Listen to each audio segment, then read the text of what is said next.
গতকাল বাংলাদেশ থেকে বলা হয়েছে ওরা কি চট্টগ্রাম নিয়ে নেবে।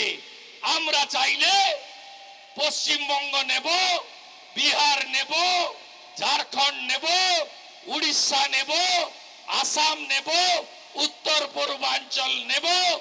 আর আমরা ওই জিহাদিদের বলি তাকিয়ে দেখ উপরের দিকে। এটা আমরা করব, এটা আমরা করব।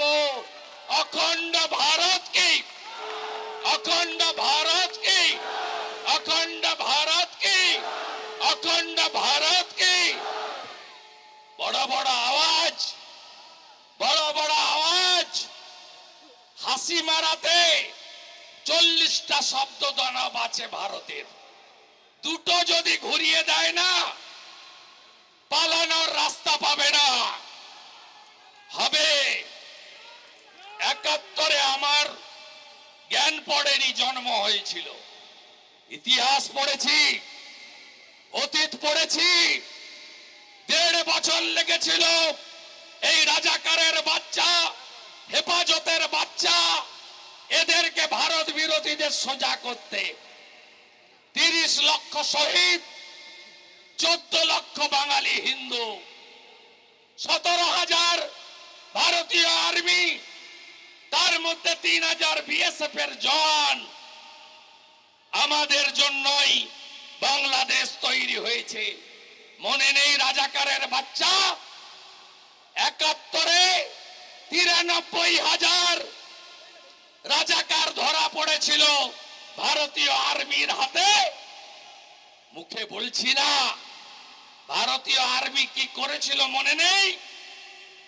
আর আমরা উদার, আমরা শান্তিপ্রিয়, নিজ ধর্মে আস্থা রাখি, অপর ধর্ম শ্রদ্ধা করি।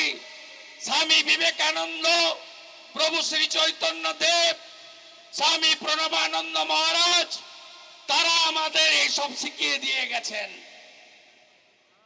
আমরা 93,000কে মুক্তি দিয়েছিলাম। আর একটা 16ই আগস্ট, 16ই ডিসেম্বর আসছে, বিজয় দিবস।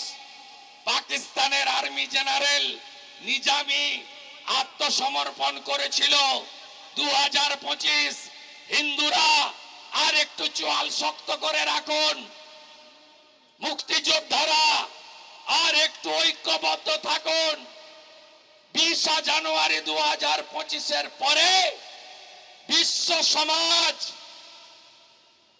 বাংলাদেশের জন্য এগিয়ে আসবে।